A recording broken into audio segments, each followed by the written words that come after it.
और मैं कह रहा था कि किसी इवेंट को ग्लोबल इवेंट कैसे बनाना हो, ये तो आपको इंडियन से समझना पड़ेगा। वो कैसे कि तंजानियन गवर्नमेंट के जो ऑफिशियल्स हैं वो बजट अनाउंसमेंट देखने आए हैं। राज्य की नेशनल असेंबली के अध्यक्ष माननीय डॉक्टर तुलिया एक्सन का स्वागत करते हुए अब इंडिया क्या कर रहा है, जब इंडिया की जो फॉरेन फाइनेंस मिनिस्टर साहबा हैं मैडम निर्मला, वो क्या कर रही हैं, वो बता रही हैं कि जनाब हम जो है वो बजट कैसे पेश करते हैं, क्या होता है, टेक्निकल चीजें क्या हैं, अब ग्लोबल साउथ की हम कैपेसिटी बिल्डिंग करेंगे। कि डॉक्टर एक्सन बजट सत्र को देखने के लिए यहाँ उपस्थित है। माननीय डॉक्टर तुलिया एक्सन शुक्रवार दिनांक 19 जुलाई 2024 को भारत पहुंची। उन्होंने 21 जुलाई 2024 को आगरा का भ्रमण किया। हम बताएंगे इनको कि आपको क्या करना चाहिए, हम आपके साथ मिलके आपका सहारा बनेंगे। जय हिंद दोस्तों। भारत की फाइनेंशियल मिनिस्टर निर्मला सीतारमण ने वर्ष 2024-25 का बजट लोकसभा में पेश किया और इस बार खास बात ये थी कि तंजानिया नेशनल असेंबली की अध्यक्ष तुलिया एक्सन भारत का यूनियन बजट देखने के लिए भारत में आई थी। This is how they are taking. आप देखिए उन्होंने इवेंट को कैसे इंटरनेशनलाइज कर दिया। साथ में उन्होंने ऑपोजिशन को भी दबा दिया कि बाहर के मुल्कों के लोग आके बैठे हैं, जरा ध्यान न काल के रह जाए, बिस्ती न कराया जाए मुल्क। मतलब this is also one of the factors when you have and all that. So they are going for a next generation reforms की बात कर रहे हैं। ठीक है जी। नेक्स्ट, मैंने तो भी फाइनेंस मिनिस्टर पाकिस्तान के स्पीच सुनी है, एनजी लगन डे ऐसी IMF वाले ने स्पीच बना के दी है, भाईजान करो। देखिए ये तो है ना फिर इंडिया को आजाद। बट एक डेमोक्रेटिक कंट्री में और एक ऐसे कंट्री में जहां पर चाइना इन्वेस्ट करे जो कि उसके इशारों पर नाचे, दोनों में बड़ा डिफरेंस है। बिल्कुल। मेरा मानना ये है कि अगर कल को गवर्नमेंट ऑफ इंडिया ये स्टेप लेती भी है कि चाइना जो है वो इन्वेस्ट कर सकता है और जिससे उनका जो डेफिसिट है वो भी कम होगा, प्रॉज एंड कॉन्स क्या होंगे वो बहुत मुझे लगता है कि बारीकी से उस चीज को देखेगी। हाँ, देखना पड़ेगा भी और मुझे लगता है कि देखेगी भी। और मुझे लगता है कि बड़ा एक डिफरेंस आ जाता है कंट्री की अप्रोच में। चाइना को भी इस चीज का बहुत अच्छे से आइडिया, बट मैं एक चीज जरूर बोलूंगी कि इतना एक गैप आया बीच में, ठीक है, और इंडिया ने सब आप कह लो कि एप्स बैन कर दी और फिर मेक इन इंडिया की योजना चलाई, सब कुछ इस तरह से हुआ जिससे चाइना को बहुत ज्यादा नुकसान भी पहुंचा। बट अगर फायदे की बात देखो जियोपॉलिटिक्स।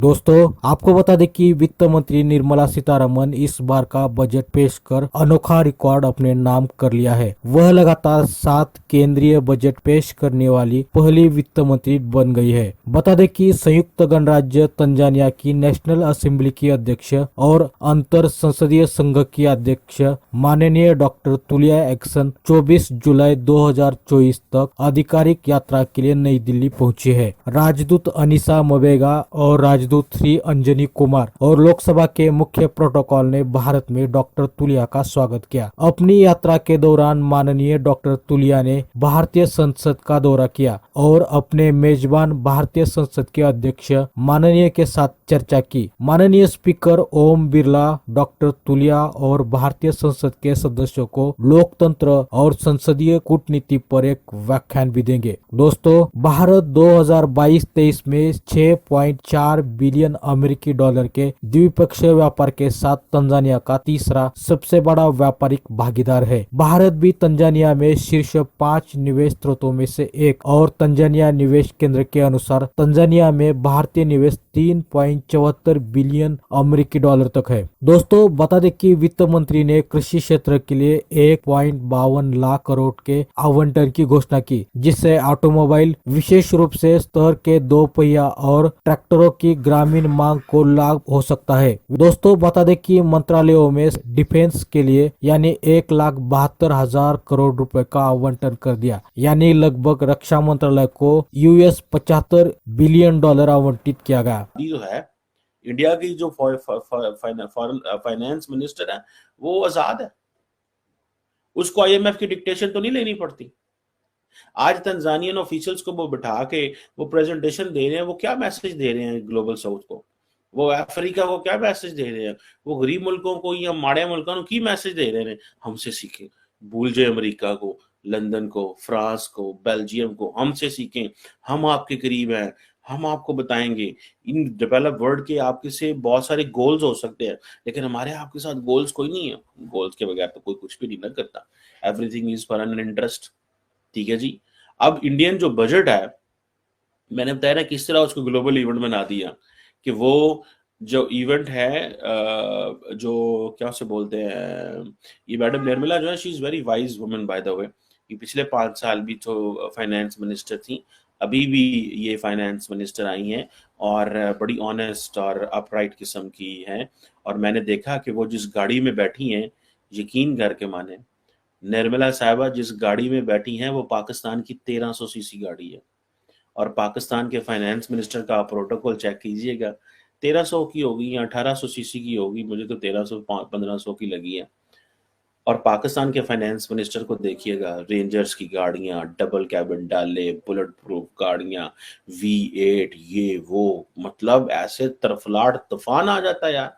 मतलब ये ऐसे, देखिए ना, ये फर्क है, ये वो माइंडसेट है। गाड़ी की उनके ऊपर भी झंडा लगा हुआ था जब वो वहां से जो है वो जो यूनियन बजट पेश करने निकली हैं, तो गाड़ी उनके ऊपर भी झंडा लगा हो। अगर किसी इवेंट को ग्लोबल इवेंट बनाना हो तो ये भारत की जो पॉलिटिकल क्लास है उससे समझना चाहिए। भारत के अंदर जो है वो बजट पेश किया जा रहा है और कहा जा रहा है कि जो रिजर्व बैंक ऑफ इंडिया है उसके अगर आप स्टैटिस्टिक्स पे जाएं या जो ग्लोबल स्टैटिस्टिक्स पे जाएं, मोर देन 47 मिलियन जॉब्स जो है वो क्रिएट की हैं पिछले 12 महीनों में इंडिया ने। 47 मिलियन। पाकिस्तान में बात हो रही है हर रोज लोग जॉबलेस हो रहे हैं, हर रोज। इस वक्त 643 मिलियन, 645 मिलियन के करीब जॉब्स उन्होंने क्रिएट की हुई हैं आउट ऑफ 1.4 बिलियन पीपल। अब आप इमेजिन करें कितने बड़े पैमाने पे जॉब के ऊपर कितना बड़ा फोकस है। ये डाटा स्टैटिस्टिक्स अमेरिका में कभी मिला करता था, अभी भी मिलता है। आज पाकिस्तान में आप नहीं बता सकते, हमारे लीडर आते हैं, इलेक्शन होते हैं, हम एक कि चाइना किस रास्ते से अब अपनी एक्सपोर्ट्स को बढ़ावा देना चाहता है। मतलब कहने का ये है कि वो कंसिस्टेंट होकर पिन करता जा रहा है कि हम लोगों को ये दरवाजा जो है वो खुले। ठीक है, उसमें इंडिया को भी फायदा होगा, लेकिन उसको भी इनडायरेक्टली बहुत ज्यादा फायदा भाई होगा। देखें, अपॉर्चुनिटी जो है ना वो हर कंट्री जो है जहां से उसे मिले वो जो है ग्रैब करना चाहती है। अगर देखा जाए तो अभी दोस्तों, यूनियन बजट 2024-25 के बारे में आपकी क्या राय है, कमेंट बॉक्स में जरूर बताइए। और अपने चैनल पे नए हैं तो कृपया लाइक, कमेंट और सब्सक्राइब कीजिए।